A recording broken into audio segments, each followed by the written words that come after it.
Stories are the things we forget.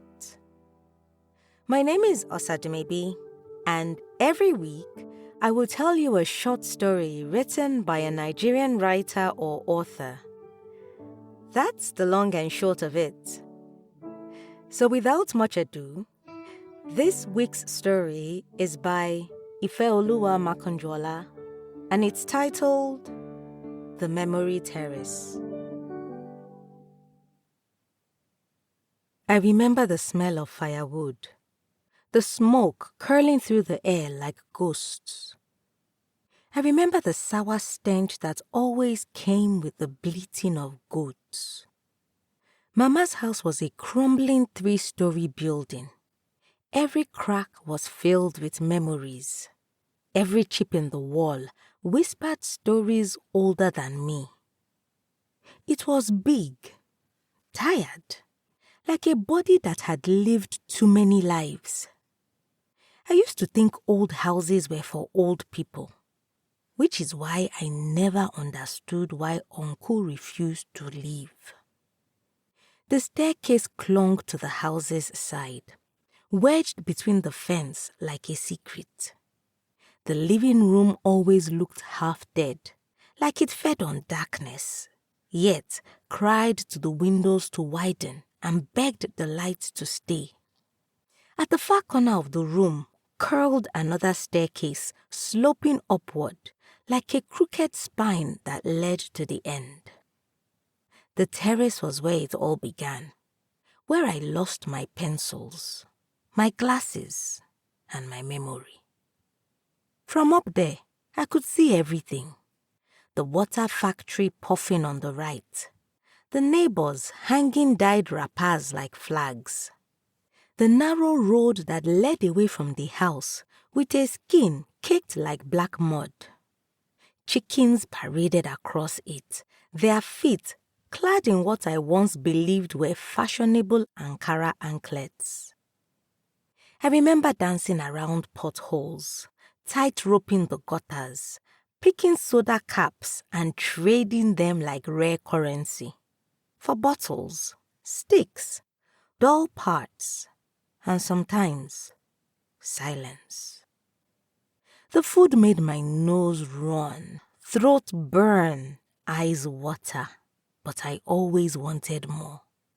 I wanted more of everything, and Mama fed me like I hadn't eaten in days.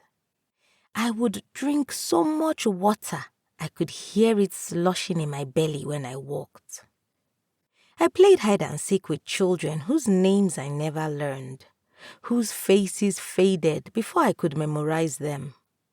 Sometimes I hid, sometimes I sought, but every time, something remained hidden, and that something always made me sick. Mama always knew. She would ask, her voice all honey and ache, "Is something making you sick, dear?" I'd shrug and tell her I don't know. But I did. I knew. I remember losing my favorite doll. Her name was Joy. She had this fixed, thin-lipped smile and wide plastic eyes. She was designed to be happy. No matter how hard she fell, no matter how torn she became, no matter how much of her she lost, she always smiled. She was proof that some things are built to pretend. Eventually, I stopped wanting to go to Mama's house.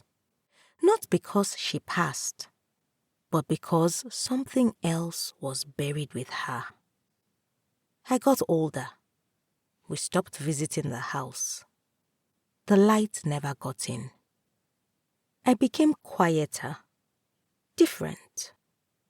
And when my therapist asks what happened in the room on the terrace, I say, I don't remember. But the terrace does.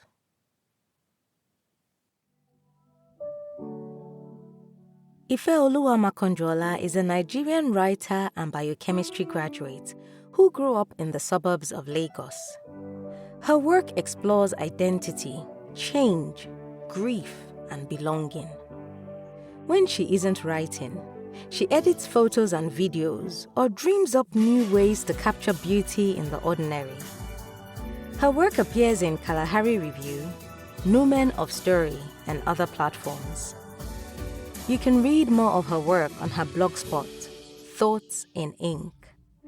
Details and links will be in the episode description. If you've got a story you would like to be featured on this podcast, or a published book you want to make into an audiobook, I would love to hear from you.